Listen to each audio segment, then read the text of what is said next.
Soybean আলুর সবজি বানাবার জন্য প্রথমে আমি সয়াবিন গরম জলে বয়েল করে নেব। বয়েলের সময় একটু হলদি পাউডার আর একটু নুন দিয়ে দেব।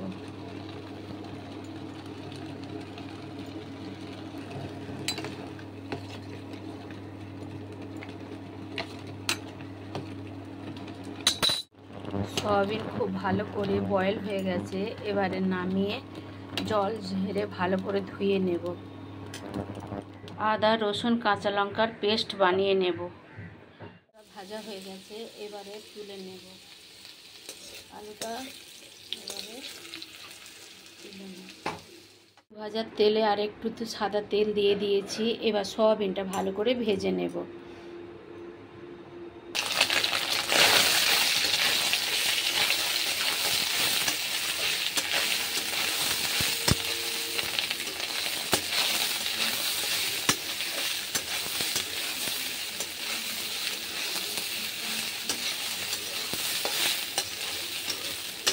সয়াবিনটা লাল লাল ভাজা হয়ে গেলে তুলে রাখবো।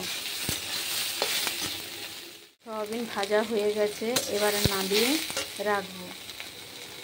সরষের তেল দিয়ে দিয়েছি।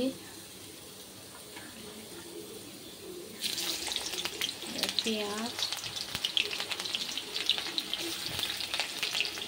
একটু লাল করে ভেজে নেব। এবারে আদা রসুন বাটা দিয়ে দেব। মশলাতে হলুদ গুঁড়ো লঙ্কা তো দিইনি, কাঁচা লঙ্কা বাটা আছে বলে। নুন হলুদ জিরে পাউডার ধনে পাউডার আর গরম মশলা দিয়ে ভালো করে কষে নিচ্ছি। কষা প্রায় আমার হয়ে এসছে।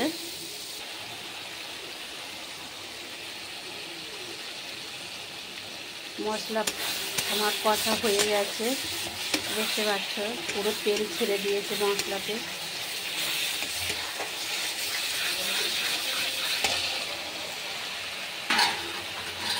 এবারে আলু দিয়ে দিলাম। আলু দিয়ে 2 মিনিট নেড়ে নেব।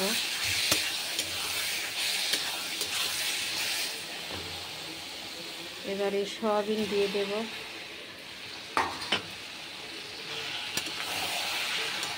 এবার সব একসঙ্গে ভালো করে কষে নেব।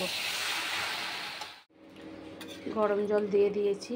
এবারে আমার 15 মিনিট হওয়ার পরে আমি নামিয়ে নেব। গরম গরম রুটি বা পরোটার সঙ্গে এই তরকারি খুব ভালো লাগবে।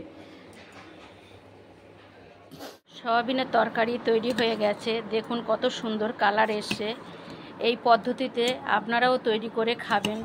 ভিডিওটা ভালো লাগলে লাইক শেয়ার সাবস্ক্রাইব করবেন।